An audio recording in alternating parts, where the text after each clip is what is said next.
नमस्कार मित्रांनो, सर्व लाडक्या बहिणींसाठी महत्त्वाची अपडेट आहे। लाडक्या बहिणींना आता नवीन नियमानुसार केवळ 22%च लाडक्या बहिणी पात्र ठरणार आहे।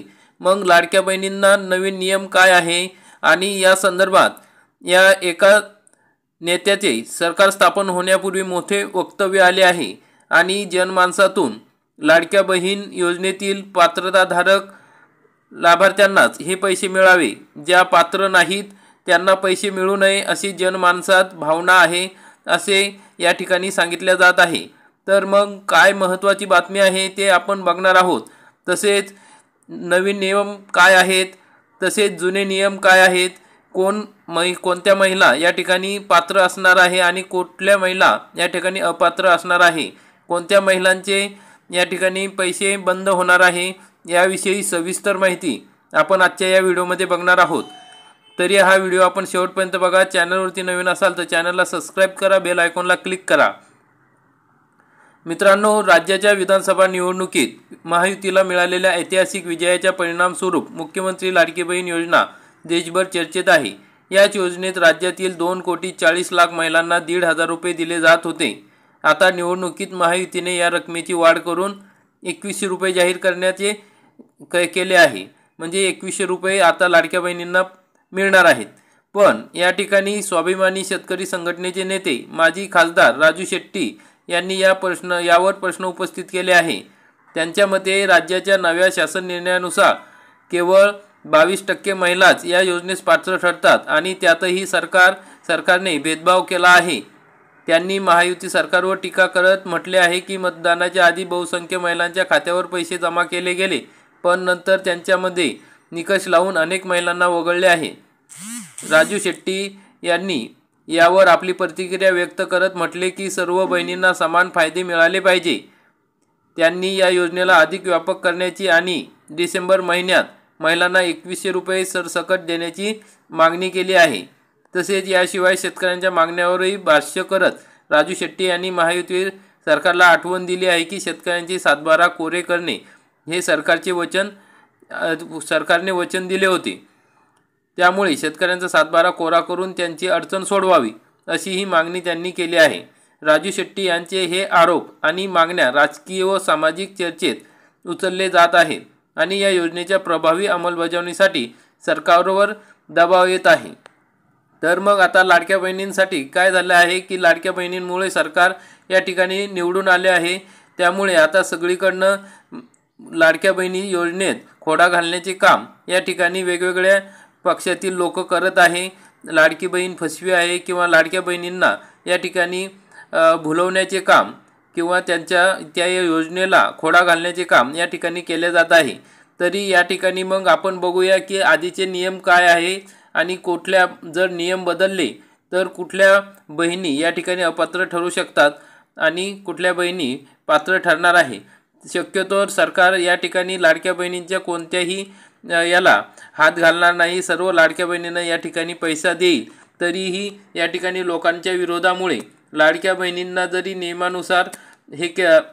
नियमानुसार वाटप करण्याचे ठरवले तरी यावर काही जास्त परिणाम होणार नाही, सरकार लाडक्या बहिणींना दुखवणार नाही। तरी आपण बघूयात की नियम कोणते होते आणि त्या कोणत्या नियमानुसार या ठिकाणी लाडक्या बहिणी पात्र ठरणार आहेत। तर आपल्याला माहिती आहे की शासनाने 3 जुलै 2024 रोजी जो GR काढला होता त्यात दुरुस्ती करून या ठिकाणी राज्यातील ज्या 21 ते 65 या वर्ष वयोगटातील विवाहित, विधवा, घटस्फोटित, परित्यक्त्या आणि निराधार महिला तसेच त्या कुटुंबातील केवळ एक अविवाहित महिला पात्र या ठिकाणी ठरणार होते। मग योजनेच्या लाभार्थ्यांची पात्रता त्यांनी आधीच सांगितली होती की राज्यातील विधवा, विवाहित, घटस्फोटित, परित्यक्त्या, निराधार महिला तसेच ज्या कुटुंबातील केवळ एक अविवाहित महिला आहे याच या योजनेसाठी पात्र ठरणार आहे। आणि वयाची अटसुद्धा 21 वर्ष पूर्ण असलेल्या आणि 65 वर्ष पूर्ण होईपर्यंत ज्या महिलांचे वय आहे त्याच महिला या ठिकाणी पात्र ठरणार होत्या।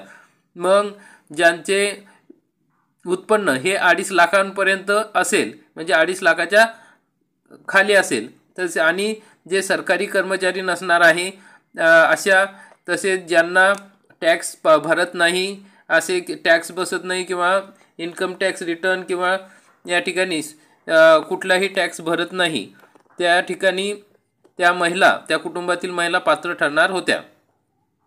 तसेच या सर्व महिलांना या ठिकाणी 1,500 रुपये देणार होते, आता ते 2100 रुपये देणार आहेत। मग येथील अपात्रतेची अट या ठिकाणी वगळण्यात आली होती, कुठली की 5 एकरपेक्षा जास्त जमीन असेल तर त्या महिलांनाही या ठिकाणी पैसे मिळणार नव्हते, परंतु ही अट सरकारने वगळली होती। त्यामुळे ज्या महिलांचे रेशन कार्ड पिवळे किंवा केशरी होते त्यांनाही उत्पन्नाच्या दाखल्यातून सूट देण्यात आलेली होती। तर अशा पद्धतीचे हे काही जे नियम होते ते या ठिकाणी होते आणि त्यामध्ये काही जे आपण हमीपत्र भरून दिले त्यामध्ये सुद्धा काही नियम होते, जसे की महत्त्वाचा नियम होता की ज्यांच्या घरी 4 चाकी गाडी असेल त्या महिला या ठिकाणी पात्र ठरणार नव्हत्या। तसेच महत्त्वाचा एक नियम होता की कुठल्याही याच्यातून आर्थिक लाभ, जर सरकारी योजनेतून आर्थिक लाभ 1,500 किंवा 1,500पेक्षा जास्त मिळत असेल तर त्या ठिकाणी त्या मिळणार नव्हत्या।